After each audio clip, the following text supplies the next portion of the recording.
Dyestat and Runnerspace with the Marmonte League Championships at Agoura High School. Big time run by Thousand Oaks standout Cassidy, top 5 overall. Obviously been one of the most improved girls in the league and the Southern section all season, and it really came to fruition today.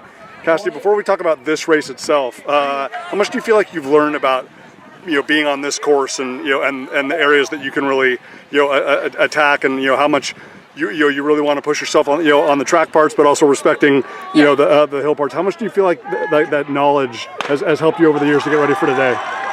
Just overall, just in general, racing, getting the experience and all that, it's really helpful to know sort of the strategies of like the track parts versus the hills, and also just sort of understanding how to sort of portion out, for lack of a better word, your energy, knowing what parts to focus on, knowing what parts you could catch girls on, knowing your strengths, your weaknesses.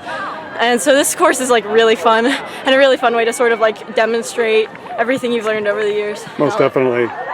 You showed so much patience and maturity, which is what I would expect from a woman who's obviously been in this league for several years. Obviously, we knew that Peyton and Grace were going to go off and do their thing, but then there was that group that you just kind of measured your time, like you said, measured your energy, kind of stayed on the back of. But then obviously when Sophia really started to move, when Delaney really started to move, like you did, like how encouraged were you with the way that you set up the first couple miles of that race to really attack the way you did at the end?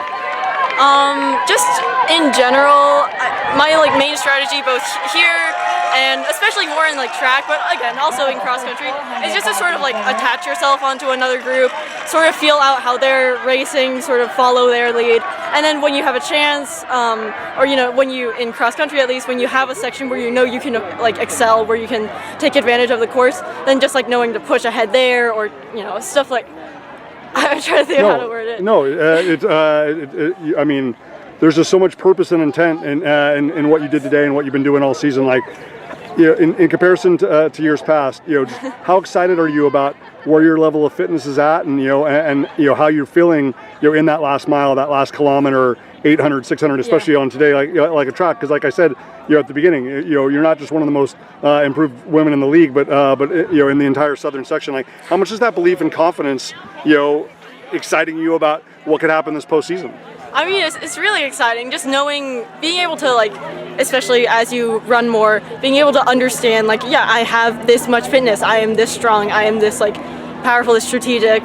It's really exciting just being able to have the maturity and being the self-awareness, I guess. Most definitely. To sort of acknowledge that, and then on top of that, having the past again, knowledge and wisdom of cross country, of track, how it all structures itself, and just being able to apply that knowledge of yourself to your season.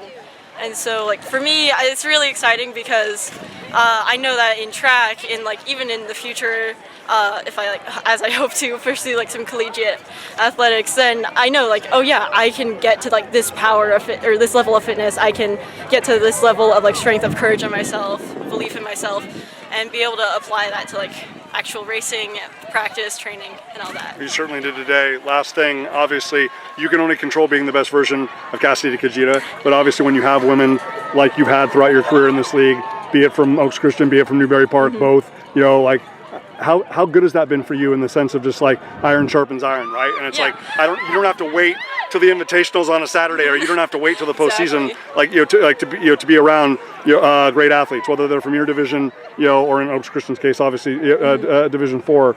How valuable has that been, not just this season but throughout your career, in knowing that it's hey, I got to show up at these league meets, back at Pepper Tree or here, and I have to perform because obviously there's some of the best girls in the state are in my own league.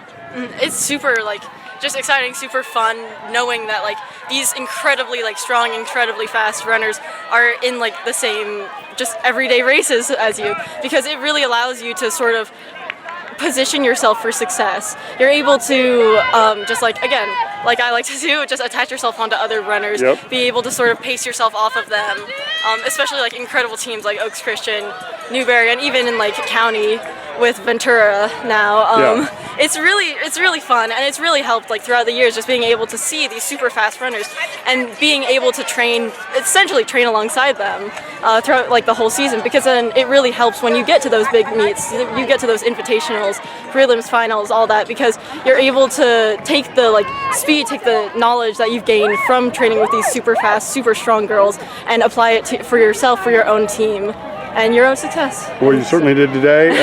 Top 5 performance in one of the toughest leagues, not just in Ventura County, but the entire state. Cassidy, Southern Section prelims around the corner. Here comes Mount Sac. Congratulations. Thank you.